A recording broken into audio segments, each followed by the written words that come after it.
नमस्कार, NB news देख रहे हैं आप और मैं हूं आपके साथ मुस्कान। स्वागत है आप सभी का स्वर्णिम मध्य प्रदेश और छत्तीसगढ़ के इस खास बुलेटिन में। तो रुक करते हैं खबरों की ओर। मुख्यमंत्री ने 25 अक्टूबर तक प्रदेश में 1 लाख से अधिक ग्रामीणों को घर देने का आश्वासन दिया है और आपको बता दें कि मुख्यमंत्री ने आज ही प्रदेश के 1 लाख से अधिक ग्रामीणों को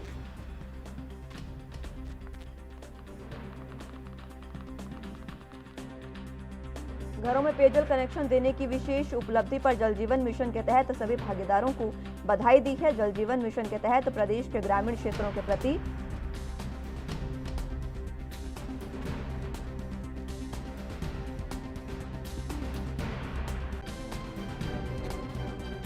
भागीदारों को बधाई दी है और इसी के साथ आपको बता दें कि 2023 तक 39 लाख घरेलू नल कनेक्शन देने का लक्ष्य भी रखा गया है। सीएम भूपेश बघेल ने जल जीवन मिशन के भागीदारों को इस दौरान बधाई दी और कहा कि 2023 तक 39 लाख घरेलू नल कनेक्शन देने का लक्ष्य भी रखा गया है।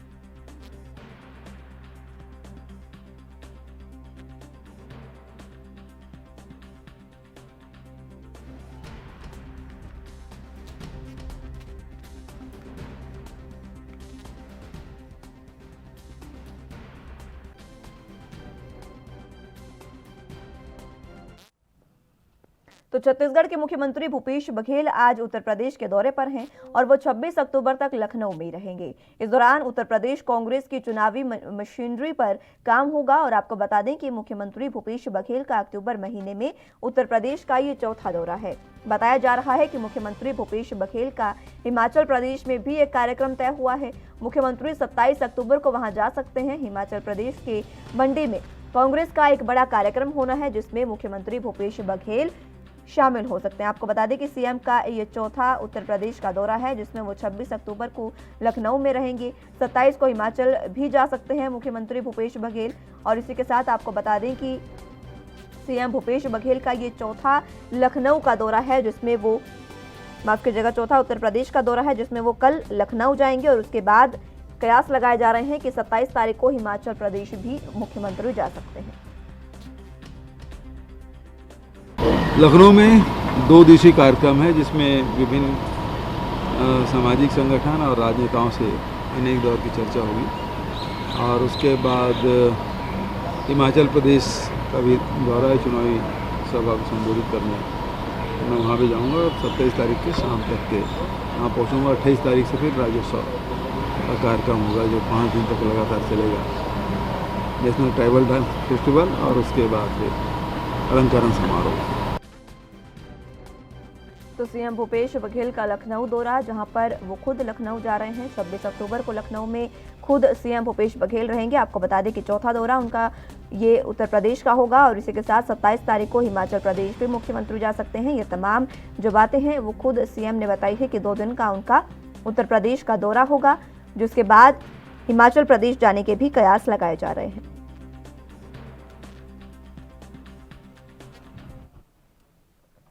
वहीं छत्तीसगढ़ सरकार के नगरीय प्रशासन निकाय और श्रम मंत्री डॉक्टर शिवकुमार डहरिया ने 27 अक्टूबर को रायपुर जिले के तिल्दा नवेरा और बलौदा बाजार भाटापारा जिले में प्रवास पर रहेंगे। इसी के साथ आपको बता दें कि रायपुर में वो कई विकास कार्यों का भूमि पूजन और लोकार्पण के साथ सीधे तहसील साहू संघ तिल्दा नेवरा के नवनिर्वाचित पदाधिकारियों के शपथ ग्रहण समारोह में भी भाग लेने के बाद बलौदा बाजार भाटापारा जाएंगे। डॉक्टर डहरिया जिला मुख्यालय बलौदा बाजार में आयोजित लोकार्पण भूमि पूजन कार्यक्रम में बतौर मुख्य अतिथि शिरकत भी करेंगे। तो कल वो रायपुर के दौरे पर हैं। कई विकास कार्यों का लोकार्पण और शिलान्यास यहां पर किया जाएगा। रायपुर के दौरे पर श्रम मंत्री डॉक्टर डहरिया रहने वाले हैं। कई विकास परियोजनाओं का लोकार्पण और शिलान्यास वो यहां पर करेंगे। इसी के साथ जो नवनिर्वाचित पदाधिकारी हैं उनके शपथ ग्रहण समारोह में भी वो हिस्सा लेंगे।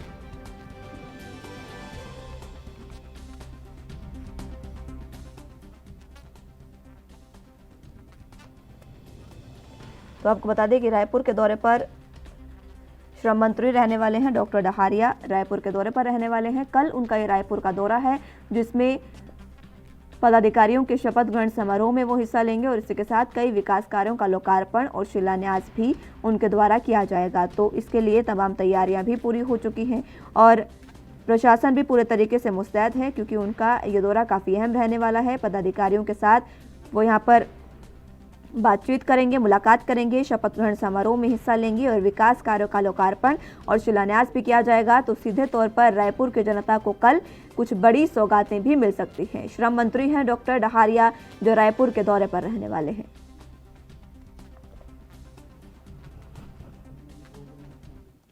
वहीं भोपाल में आश्रम 3 वेब सीरीज की शूटिंग को लेकर गृह मंत्री नरोत्तम मिश्रा भी अब खुलकर सामने आ गए हैं। उन्होंने कहा कि इसका नाम आश्रम ही क्यों रखा गया, जिन्होंने कल गलती की है उन पर कार्रवाई हो रही है, लेकिन प्रकाश झा पर क्या कार्रवाई की जाए।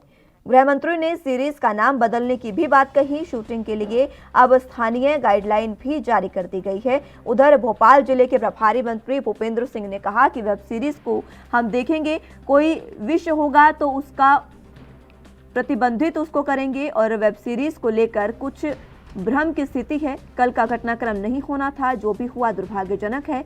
मध्य प्रदेश में फिल्म शूटिंग के लिए पर्याप्त सुरक्षा साधन जगह उपलब्ध कराई जा रही है। भोपाल में बीजेपी विधायक रामेश्वर शर्मा ने भी ट्वीट कर कहा कि आश्रम पर वेब सीरीज बनाने वाले क्या कभी मदरसों पर वेब सीरीज बनाने की हिम्मत रखते हैं। ईद पर जबलपुर में पुलिस पर हमला करने वाले कौन थे? राजा साहब, शांति दूत। उस दिन आपके ट्विटर की चिड़िया क्यों नहीं चहकी? निश्चित रूप से क्यों, मैं भी उसका पक्षधर हूं ना।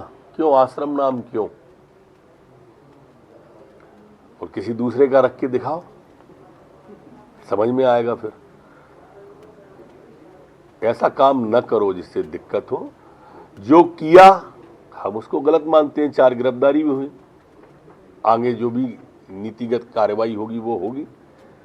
लेकिन आप जो गलती कर रहे हो, आप पर क्या करें, विचार तो करो। झा साहब, आश्रम वाले मामले में भी हम एक स्थायी गाइडलाइन जारी करने वाले हैं कि आपत्तिजनक अगर कोई सीन है या किसी धर्म की भावना को आहत करने वाले कोई सीन अगर आपकी स्टोरी में है, तो पहले प्रशासन को वो स्टोरी दें और अनुमति लें, उसके बाद ही वो फिल्मांकन करें।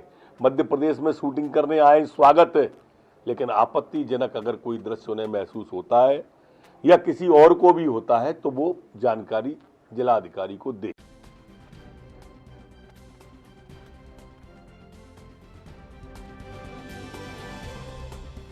अपनी प्रतिक्रिया दी है। खबर छत्तीसगढ़ के रायपुर से है, जहां राष्ट्रीय आदिवासी नृत्य महोत्सव में शामिल होने नाइजीरिया के 10 सदस्यीय कलाकारों का दल रायपुर पहुंचा। रायपुर पहुंचने पर प्रदेश के संस्कृति मंत्री अमरजीत भगत ने राज्य सरकार की ओर से उनका भव्य स्वागत किया। विदेशी कलाकारों की ये पहली टीम है जो रायपुर छत्तीसगढ़ पहुंची है।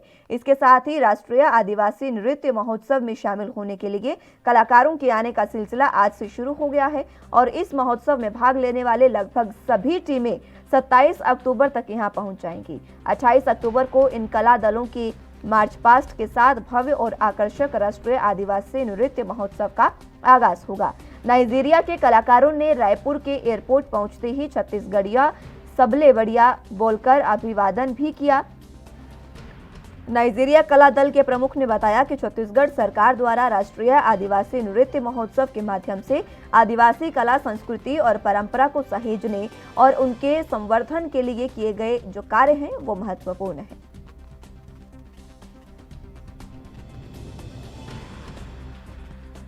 तो आदिवासी नृत्य महोत्सव 28 को शुरू होने वाला है, 28 अक्टूबर को, जिसको लेकर नाइजीरिया से रायपुर कलाकारों का जत्था पहुंचा है। छत्तीसगढ़ की राजधानी रायपुर में यहाँ पर कलाकार जो है वो पहुंच गए हैं और ये जो आदिवासी नृत्य महोत्सव होगा, इसमें आदिवासी का जो नृत्य होता है उसकी छटा बिखेरेंगे ये कलाकार। लगातार कलाकारों का जो पहुंचना रायपुर के लिए आज से शुरू हो गया है। आज से ये तमाम कलाकार जो है वो पहुंचने शुरू हुए और 28 तारीख तक यहाँ पर पहुंचेंगे, जिसके बाद 28 तारीख को कार्यक्रम का आयोजन है। और इस आदिवासी नृत्य महोत्सव में आदिवासी समाज के नृत्य की छटा जो है वो बिखेरी जाएगी, उनकी संस्कृति को यहाँ पर रखा जाएगा। कलाकारों का जत्था पहुंचना शुरू हो गया है और इसी के बाद यहाँ पर तमाम जो स्थितियाँ, जो संस्कृति रायपुर और पूरे छत्तीसगढ़ की है वो इस नृत्य महोत्सव में बिखेरी जाएंगी।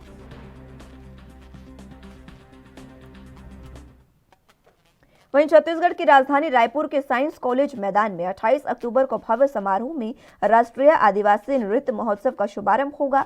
3 दिनों तक चलने वाले इस महोत्सव में देश और विदेश के आदिवासी नृतक दलों द्वारा रंगारंग प्रस्तुति भी दी जाएगी। राष्ट्रीय आदिवासी नृत्य महोत्सव में 7 देशों के नृतक दल सहित देश के 27 राज्यों और 6 केंद्र शासित प्रदेशों के 59 आदिवासी नृतक दल शामिल हो रहे हैं। इस नृतक दलों में लगभग 1000 कलाकार शामिल होंगे, जिनमें से 63 विदेशी कलाकार होंगे। मुख्यमंत्री भूपेश बघेल ने अपने निवास कार्यालय में आयोजित उच्च स्तरीय बैठक में राजधानी रायपुर के साइंस कॉलेज मैदान में आयोजित होने वाले राष्ट्रीय आदिवासी नृत्य महोत्सव और राज्योत्सव की तैयारियों की समीक्षा की। उन्होंने आयोजन स्थल पर की जा रही तैयारियों, विदेशों और देश के अन्य राज्यों और केंद्र शासित प्रदेशों से आने वाले आदिवासी नृत्य दलों और अतिथियों के रुकने की व्यवस्था, परिवहन व्यवस्था, 5 दिनों तक आयोजित होने वाले विभिन्न कार्यक्रमों की रूपरेखा को भी अंतिम रूप दिया।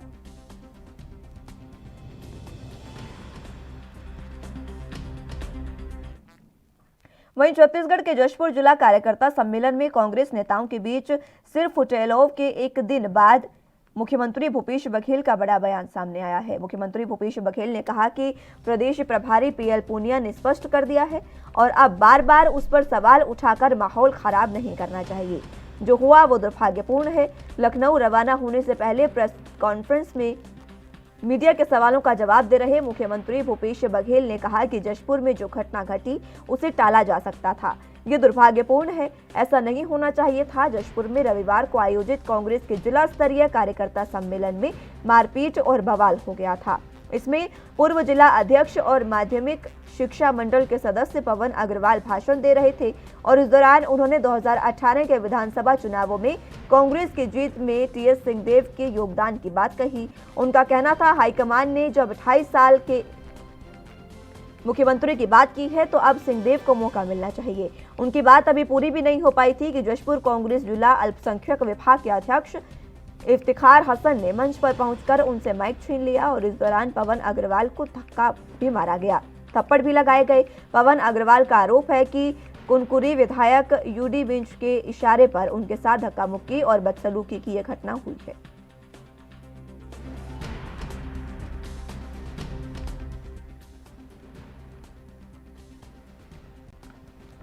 तो जिस तरीके से कल 2.5 साल के मामले को लेकर 2.5 साल का सीएम बनाने की जो पहले से समझौता हुआ था उसको लेकर यहाँ पर पवन अग्रवाल ने जो बात कही उस पर बवाल हो गया और यहाँ पर जो कार्यकर्ता सम्मेलन चल रहा था उसमें उनके साथ धक्का मुक्की की गई।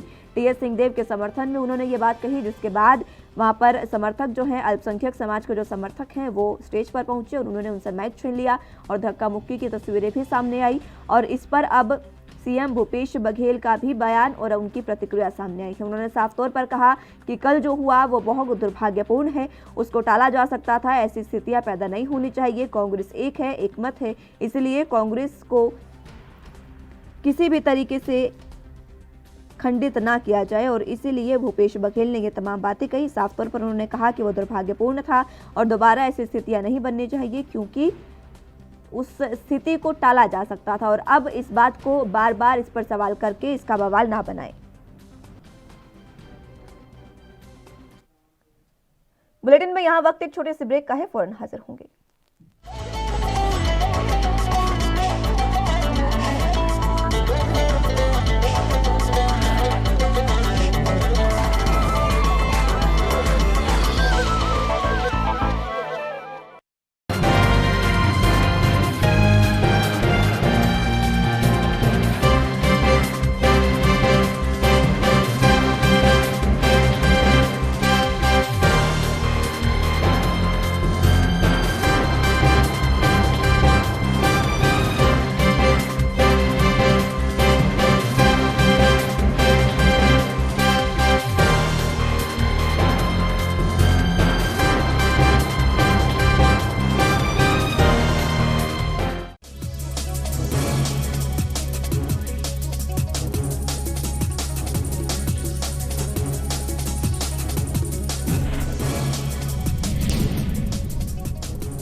ब्रेक के बाद एक बार फिर से स्वागत है आप सभी का। तो रुख अगली अहम खबरों की ओर कर लेते हैं।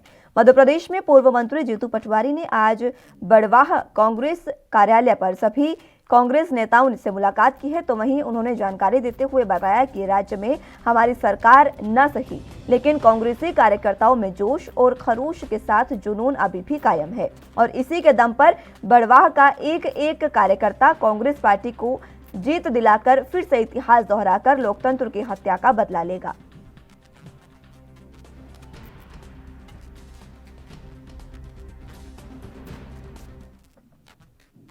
भारत में कोरोना के नए डेल्टा वेरिएंट AY.4 का खतरा मंडरा रहा है। मध्य प्रदेश के इंदौर में नए डेल्टा वेरिएंट के 7 संक्रमित मरीज भी मिले हैं और इन 7 मरीजों में से 2 सेना के अधिकारी हैं। National centre of disaster control NCDC ने नए डेल्टा वेरिएंट के मिलने की पुष्टि की है और इन सभी मरीजों के सैंपल सितंबर में लिए गए थे, जिन्हें जीनोम सीक्वेंसिंग के लिए भी भेजा गया था। हाल ही में इन मरीजों के जीनोम सीक्वेंसिंग से डेल्टा वेरिएंट की बात अब सामने आई है। इंदौर के CMHO ने डॉक्टर BS सत्या ने बताया है कि महू कैंट के 2 सैन्य अधिकारी कोरोना के नए वेरिएंट से संक्रमित हैं। तो वहीं इसको लेकर मध्य प्रदेश के गृह मंत्री नरोत्तम मिश्रा ने कहा कि कोरोना वायरस के नए वेरिएंट A.Y.4 से घबराने की नहीं, सतर्कता की जरूरत है। अब इस बात का कोई प्रमाण नहीं मिला है कि नए वेरिएंट पहले के वेरिएंट से अधिक घातक हैं। साथ ही नया वेरिएंट वैक्सीन को भी प्रभावित करता है, ये बात भी सामने नहीं आई है।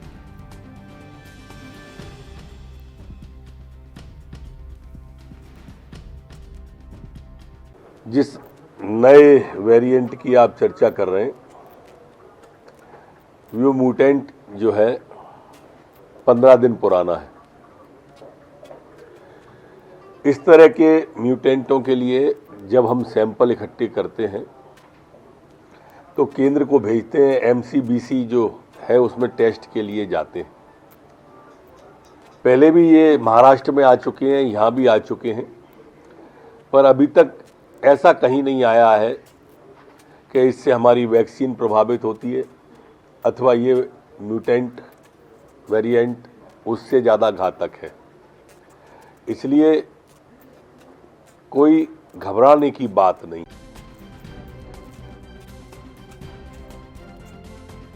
तो कोरोना का नया वेरिएंट और भी घातक बताया जा रहा है और इसको लेकर नए वेरिएंट के साथ जो संक्रमित है वो मध्य प्रदेश के इंदौर में मिले हैं, जिसको लेकर खतरा एक बार फिर से मंडराने लगा है। क्योंकि कोरोना से बहुत समय पहले कहीं ना कहीं कयास लगाए जा रहे थे कि तीसरी लहर आ सकती है और उसी लहर से बचने के लिए तमाम प्रयास भी जनता द्वारा किए जा रहे थे, लेकिन लापरवाही एक बार फिर से सामने आई और सितंबर में जो सैंपल लिए गए थे जीनोम सीक्वेंसिंग के लिए कुछ लोगों के मध्य प्रदेश के इंदौर से, उनमें अब नए वेरिएंट की पुष्टि हुई है। 7 लोग नए वेरिएंट से संक्रमित हैं, जिसकी वजह से खतरा एक बार फिर से मंडराता जा रहा है और एक बार फिर से कोरोना पैर पसारने लगा है। पूरे देश की बात करें तो कहीं ना कहीं मध्य प्रदेश से अगर शुरुआत हुई है तो सावधानी और ज़्यादा बरतने की ज़रूरत है और यही मध्य प्रदेश के गृह मंत्री नरोत्तम मिश्रा ने कहा कि इस वेरिएंट से घबराने की नहीं बल्कि सतर्कता की ज़रूरत है। सतर्क रहकर हम इस वेरिएंट पर काबू पा सकते हैं और एक बार फिर से जो पहले की स्थितियाँ थी उनसे एक बार फिर से बच सकते हैं और वो स्थितियाँ लाने से हम बच सकते हैं। क्योंकि अगर सतर्कता बरती तो हम उन स्थितियों से बच सकते हैं जो पहले की थी और दूसरी लहर जो ज़्यादा घातक थी वो स्थिति एक बार फिर से नहीं आएगी। इसी के साथ गृह मंत्री नरोत्तम मिश्रा ने यह भी साफ कर दिया कि अभी तक इसके प्रमाण नहीं मिले हैं कि ये जो वेरिएंट है वो पहले से ज़्यादा घातक है, इसलिए इससे मात्र सतर्कता बरतकर एक बार फिर से इससे जीत पाई जा सकती है।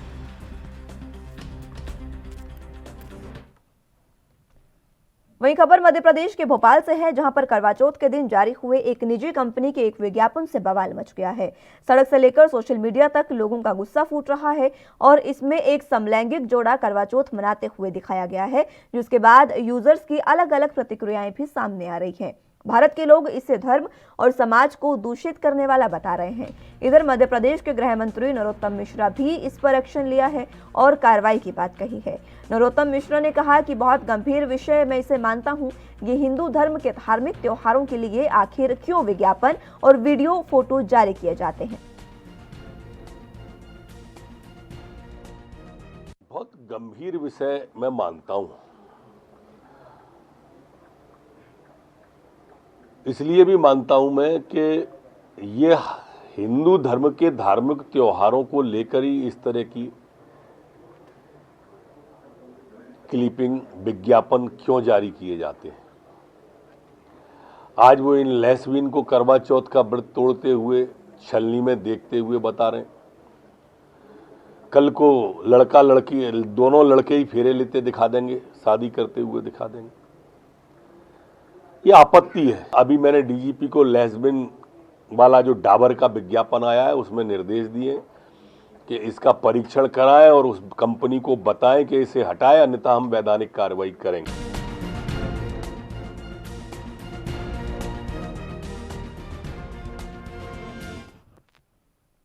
वहीं छत्तीसगढ़ सरकार के सपनों के अनुरूप राज्य में पहली बार निजी विद्यालयों की तर्ज पर सरकारी विद्यालयों का निर्माण किया जा रहा है, ताकि गरीब तबके के बच्चों को भी संपन्न वर्ग के बच्चों की तरह बेहतरीन शिक्षा मिल सके। कोंडागांव जिले के विद्यालयों के संचालन के लिए विद्यालय भवनों का निर्माण जारी है, तो वहीं जिले में चल रहे विद्यालय भवनों के निर्माण कार्यों की गुणवत्ता पर भी सवाल उठ रहे हैं। वहीं ब्लॉक मुख्यालय माकड़ी में स्थित शासकीय उच्चतर माध्यमिक विद्यालय भवन का जीर्णोद्धार कर स्वामी आत्मानंद विद्यालय संचालित होना है, जिसके लिए लगभग 1,22 लाख की लागत से भवन के जीर्णोद्धार और निर्माण का कार्य जारी है। निर्माण कार्य गुणवत्ताहीन होने का दावा करते हुए पूर्व जिला अध्यक्ष संजू पोयाम ने कहा है कि ये स्कूल भवन बहुत पुराना है।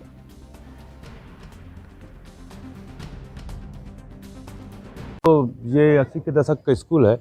ये काफ़ी दिनों से इसके निर्माण की मांग की जा रही थी कि ताकि रिपेयरिंग हो जाए। हज़ारों की संख्या में हमारे ब्लॉक के बच्चे पढ़ते हैं, पर यहाँ पे जो गुणवत्ता है, पूरा ईंट की क्वालिटी देखिए, छड़ में जो डिफरेंस है इनके बांधने में, ऊपर जो वाटर हार्वेस्टिंग का जो काम चल रहा है, पाइप लगे हुए हैं, पुराने पाइपों को यूज़ किया गया स्कूल का, जो यहाँ पे निकलाया जा रहा है उसको भी उपयोग किया जा रहा है ठेकेदार के द्वारा।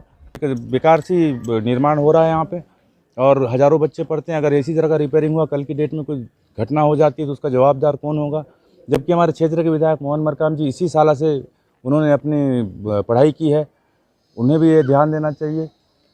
ये सबसे पहले निर्माण कार्य हो रहा है, इसका तत्काल कलेक्टर साहब को इसकी जांच के आदेश देने चाहिए ताकि जांच हो और इस कार्य में अच्छी गुणवत्ता से काम हो, ताकि आने वाले समय में बिल्डिंग सुरक्षित रहे। यहाँ पर बहुत ही घटिया स्तर का निर्माण हो रहा है, चाहे ईंट से ईंट ले लो आप, सीमेंट वैसी, और मटेरियल भी इतना ज़्यादा रेत वगैरह मिलाकर के बनाया जा रहा है। माइक को दृष्टि में रखते हुए पुराना सामान लगा हुआ था। जब पालकों एवं जनप्रतिनिधियों की ओर से कलेक्टर महोदय को निवेदन है कि इसकी जांच किया जाए और अच्छा निर्माण कराने की कृपा किया। Repairing plus upgradation plus new कुछ कंस्ट्रक्शन भी है। 1,22 लाख इसमें जो है टेस्ट रिपोर्ट ठेकेदार ने सबमिट किया है, उसके अनुसार ये हम काम करवा रहे हैं। और क्या है, कोई भी मटेरियल जैसे आता है उसका पहले टेस्ट करवाया जाता है, उसके बाद ही इसको उपयोग किया जाता है। यहाँ है न्यू कंस्ट्रक्शन में एक क्लासरूम है हायर सेकेंडरी का, और डांस क्लास है, नवाचार का है, इंडोर प्ले है और टॉयलेट है, बाउंड्री है। ये न्यू कंस्ट्रक्शन है। और बाकी जो स्कूल क्लासेस जो लगनी है उसके लिए अपग्रेडेशन करना है इसको, पुरानी बिल्डिंग को। ये पुराने काम को अभी तो बस अभी क्या है, उस समय बारिश था इसलिए उसको लगाया गया है।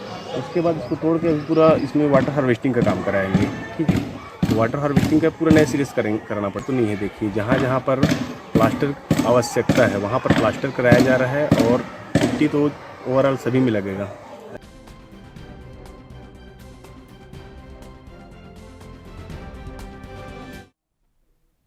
वहीं मध्य प्रदेश में बहुजन समाज पार्टी को बड़ा झटका लगा है। आपको बता दें कि बीएसपी के कई नेताओं ने बीजेपी की सदस्यता ग्रहण कर ली है, तो वहीं सीएम शिवराज सिंह चौहान ने सभी नेताओं का बीजेपी में स्वागत किया।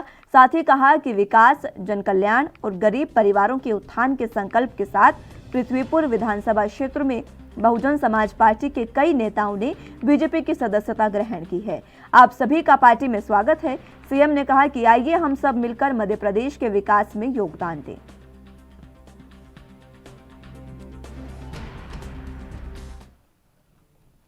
मुख्यमंत्री शिवराज सिंह चौहान ने सोमवार को पृथ्वीपुर में चुनावी सभा को संबोधित किया। सीएम के मंच से नीचे उतरते ही बाहर का नजारा बदल गया। सभा में शामिल होने आए लोगों को जैसे ही पता चला कि खाना बंटना शुरू हो गया है तो उन्होंने दौड़ लगाना शुरू कर दिया। लोग खाना लेकर आए वाहन पर चढ़ने लगे। देखते ही देखते खाने के पैकेट की लूट मच गई। इस दौरान किसी ने 5 से 10 पैकेट तक लूट लिए तो कोई खाली हाथ ही रह गया।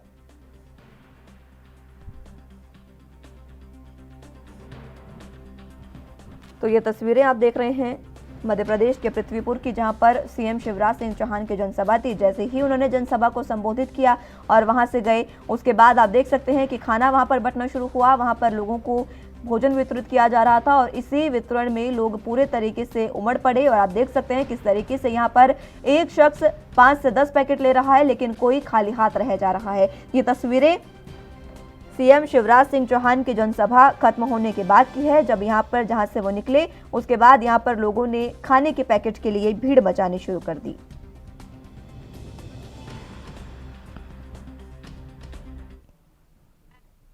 फिलहाल के लिए मेरे साथ इस बुलेटिन में बस इतना ही। आप जुड़े रहिए एनबी न्यूज के साथ। नमस्कार।